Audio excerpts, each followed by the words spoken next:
Welcome back students.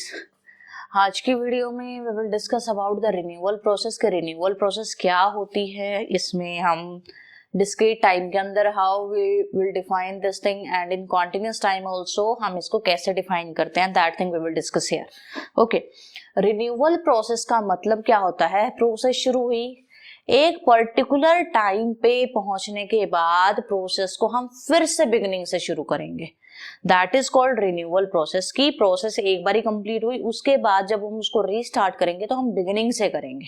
Okay, mainly renewal process क्या था? जो आपका पॉइजन प्रोसेस था, उस पॉइजन प्रोसेस का ही एक जनरलाइजेशन है। ठीक है, it is the generalization of Poisson process. Renewal process is generalization of poison process। ठीक है, जनरलाइजेशन है पॉइजन प्रोसेस की। अब रिन्यूअल प्रोसेस डिस्क्रीट टाइम के अंदर क्या है? रिन्यूअल प्रोसेस डिस्क्रीट टाइम के अंदर, डिस्क्रीट टाइम का मतलब है आप हर एक पॉइंट पे, लाइक 10 बजे क्या था, 11 बजे क्या था, 12 बजे क्या था, लाइक दैट एक्सप्लिसिटली आप जिस पॉइंट पे चेक करना चाह रहे हो उस पॉइंट को आप एक्सप्लिसिटली बोल रहे हो कि हम इस पे चेक करेंगे, that time is called discrete time. ठीक है, अब इसके अंदर देखो रिन्यूअल प्रोसेस क्या होगी। अगर टाइम डिस्क्रीट है दैट मीन्स जो आउटकम होगा वो भी इंडिविजुअली आएगा जब एक पर्टिकुलर टाइम की बात हो रही होगी। तो मान लिया कि ई जे जो है वो पॉसिबल आउटकम्स हैं आपके किसी भी इवेंट के। ईजे जो पॉसिबल आउटकम्स हैं आपके किसी भी इवेंट के, ये क्या वैल्यू लेगा? जे क्या वैल्यू लेगा? 1 2 3, like E1 E2 E3 E4, number of events you have.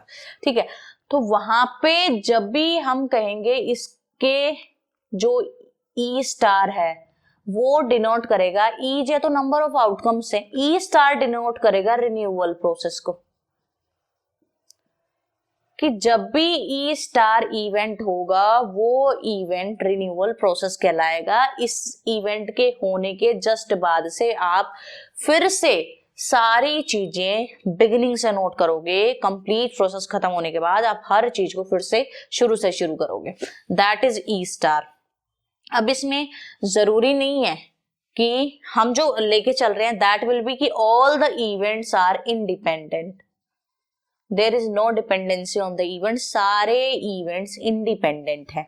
Okay, और हम किसी भी इवेंट को इनफाइनाइट टाइम्स रिपीट कर सकते हैं। We can repeat any event infinite times. ये अजम्पशंस हैं रिन्यूअल प्रोसेस की in discrete time. Okay, these are the assumptions. अब renewal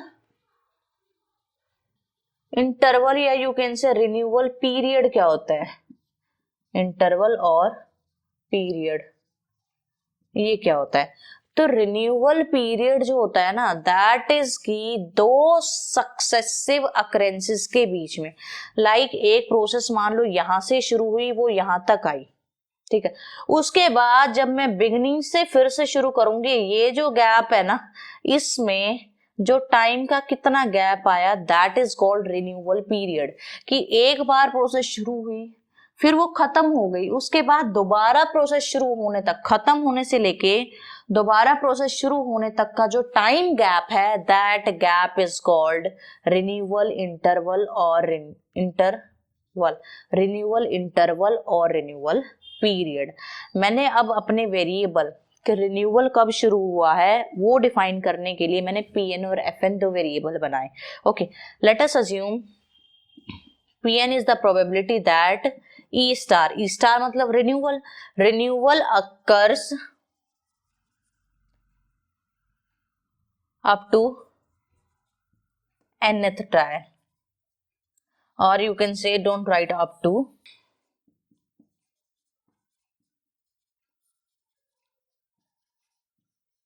this is your Pn कि E star occur at the nth trial.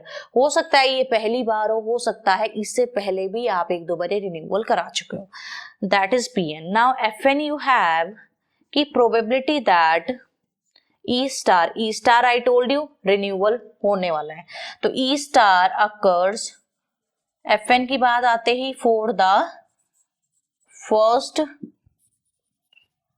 Time at nth trial.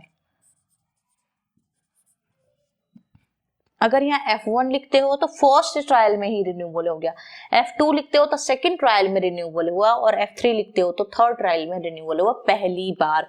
But it is not mandatory in PN की इसमें renewal पहली बार n trial पे ही हुआ होगा, it may be possible कि इससे पहले भी हुआ हो।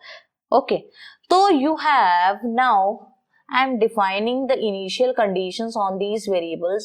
Define P nor is equal to 1.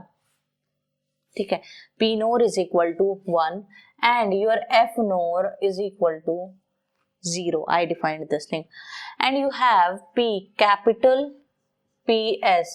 That capital PS probability distribution function की E star event occurs for the E star event occurs at nth trial, that probability distribution will be this PS. ठीक है, n from 0 to infinity, and f of s I am defining here, which is summation n from 1 to infinity Pn Fn. Here also do one thing, take from 0 Fn s to the power n. All right, अब यहाँ पे मैंने एक F star event define किया, that F star event is this summation of Fn. Fn may be finite, Fn may be infinite. So depending upon the condition कि whether it is finite or infinite, you can move your summation. Okay, now F star I defined the sum of all these events. तो F star is called persistent. F star is called persistent event if F star is equal to 1, and F star is called transient event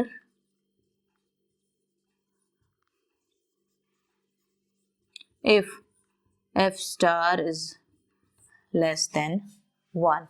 ठीक है, तो this is all about the renewal process and renewal period in case of discrete time. Now in case of continuous time we will discuss in next video.